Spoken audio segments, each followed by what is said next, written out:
All right, so AI 1,000 days from now. Yeah, great topic. So one of the things that I'm observing today is that there is in certain circles, there is a backlash against AI-generated content. Yeah. And some of this, I think, makes very good sense. For instance, students who are turning in AI-written papers as if they're their own, who didn't actually do any research or didn't learn anything and don't understand the subject matter. Some of this, I think, is focused on quality. So you and I have both seen examples of copy that we look at and we start reading it and we go, I think this was written by an AI. Yep.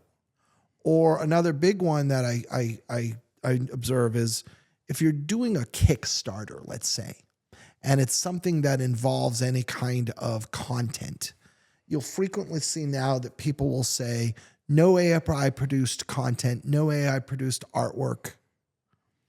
And we go, well, why is that? And I think some of it is sort of just a reaction to, I don't want AI to take away, human jobs. I want human artists to keep. Heard that so many employed, times. right?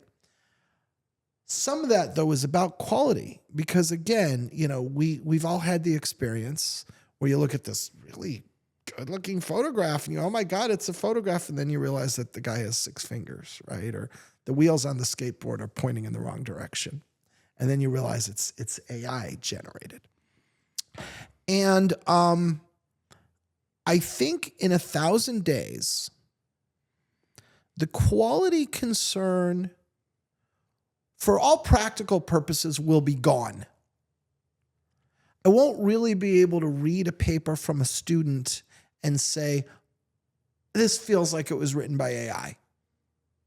It just won't. I'll read it and it will feel like it was written by a student, right? And to the degree that I have a worry, the worry might be, this is a very well-written paper and this guy isn't really all that bright, right? That would be maybe why I conclude was it written by AI, but it's no different than going out and buying a paper today, which is a thing that happens. And likewise, the no AI generated art,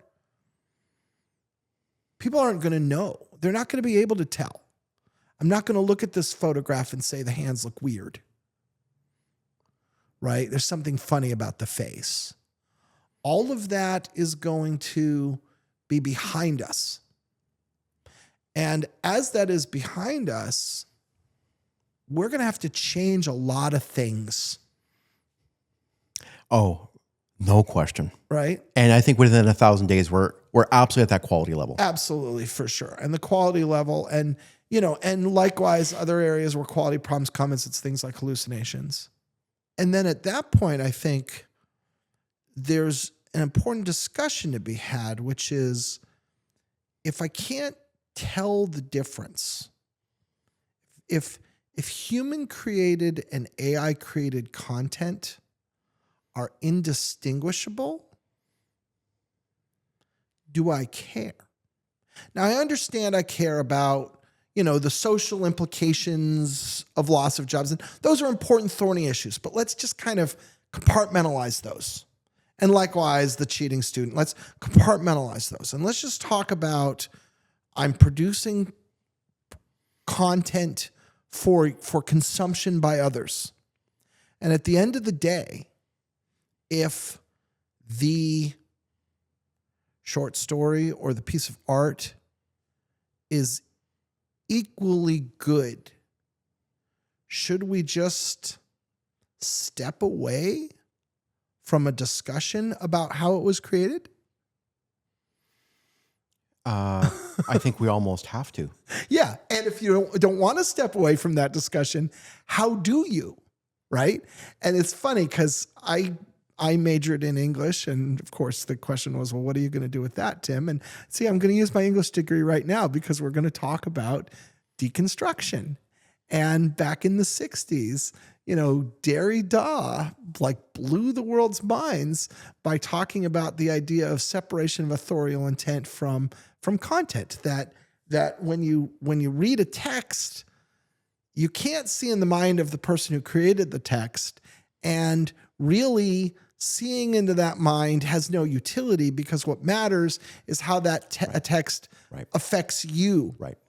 And I told you the anecdote that I wrote a paper in college that likened the 6 main characters in Love's Labor's Lost to the 6 flavors of quark. And that my professor could have said, well, Shakespeare didn't know about subatomic physics, I'm giving you an F. But my professor said, very clever, and gave me an A, right? And so that kind of thinking ultimately is unavoidable when we can't tell the difference between a piece of content that was created by an AI and a piece of content that was created by a human. When they are indistinguishable, really we have no choice but to stop distinguishing that way. Tim, and you're talking about hardcore AI generated stem from Stern type Right. of content. Yeah. Also, there's AI-augmented content for sure. I'm talking about AI assisted, augmented. Yeah. And how can you separate that from technology assisted art? And this goes 2 different directions, right? One part of AI-augmented is I have AI make it, and I use that as a starting point, and then I fix it. I think in a lot of use cases, nobody would have any problem with that. This happens all the time. Someone says, hey, give me an outline for the following topic. And then you look at it and you go, hey, these are some good things, these things I don't like. And you modify it. And now you have your outline and you move forward.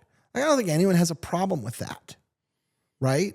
Then there's the other form of AI augmented, which is this photograph is great, but I really want the sunlight to come from the other direction. So I tell the AI, move the sun over here, and it moves the shadows and everything else and changes the shading. And now I have the photograph that's the way I want, right? And that's available too. You can use that with off-the-shelf software today.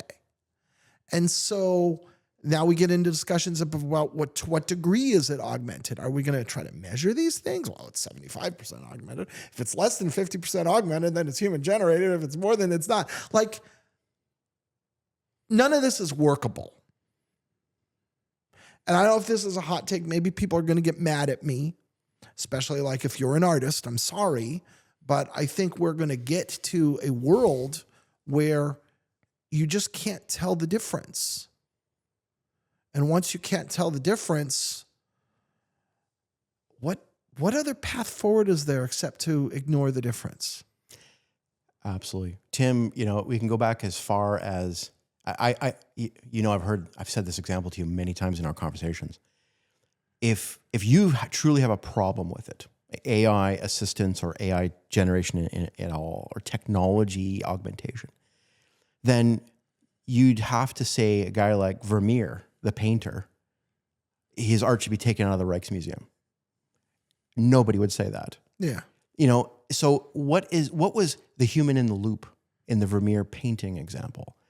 The one thing you cannot deny about Vermeer is that he was an utter genius of composition. Mm-hmm. It wasn't the technology that helped him with the composition. Mm-hmm. Yeah. But he literally used a camera obscura to do the painting. Right. And a lot of people would consider that to be absolutely cheating, not art, and yet it is. Yeah. And this is where you're also getting an interesting thing, because part of art is technique. And you and I had an episode years ago about somebody who had won the Ohio State Fair, I think it was, if I recall correctly, or something like that, with an AI generated with a prompt, and a prompting exercise. And at the time, that was original and unique and groundbreaking, and nobody had done that. Now, lots of people can do it. So being a pioneer in technique is itself of value. There's a difference between, you and I published a root causes episode more than a year ago that started with an AI generated short bit that pretended to be us. I think doing that at that time would be different than doing that today. right? And that enters into this too. And so, we'll get to the point where it's not a neat trick to make an AI assisted piece of art. It's just a thing that everybody can do. And at that point, and it's got good things too. It democratizes, right? If I can see things in my mind's eye, but I don't have the painting skills to paint them, but I can make them by writing AI prompts, I don't see why that's bad. Tim, what you're pointing out is the fact that it's amazing how we live in what we think is the future. Like we're so far into 2025, the 2020s, 2030s coming up, and we think, oh, all of our prejudices are gone. That's in the past. Baloney. Yeah. We're still expunging ourselves of old habits of thinking. Yeah. Where no, it has to be a certain way, otherwise it's not valid, or I don't appreciate it, or I think in 1,000 days, what you're pointing out is get ready. Yeah. And I think that's just going to be the reality, and we're going to have to reckon with it because we're not going to know the difference. We're not going to have a choice. We're not going to know the difference. And once we don't know the difference, how are we going to interact with these things? No more M dashes, Tim? No more M dashes. See, I like M dashes. I'm a fan of M dashes. I'm angry. I'll make this point. I'm angry at AI because I've always loved a good M dash. And I've used them my whole life. They're a great punctuation mark. They're incredibly useful. And suddenly AIs are just filling their copy with M dashes. And I'm afraid to use M dashes because I think that people are going to think that I used AI to write my copy. And I've been forced to not use them because of AI. And AI, I'm angry at you. And for those of you who aren't like as tuned into this as we are, Sam Altman, the CEO of OpenAI, had to actually call out the overusage of M dashes by OpenAI models, Right. and actually promise people we fixed it this time. Yes. Well, they need to fix it. Yes. Anyway, funny point. All right. So anyway, yeah, I mean, to be continued, but I think that's coming, and I think most people aren't reckoning what it's going to mean. And when it happens, I think we're going to have to really think of a lot of our fundamental assumptions around communication and content. It's a big thing. It's a big thing. huge. Thanks, Tim. All right.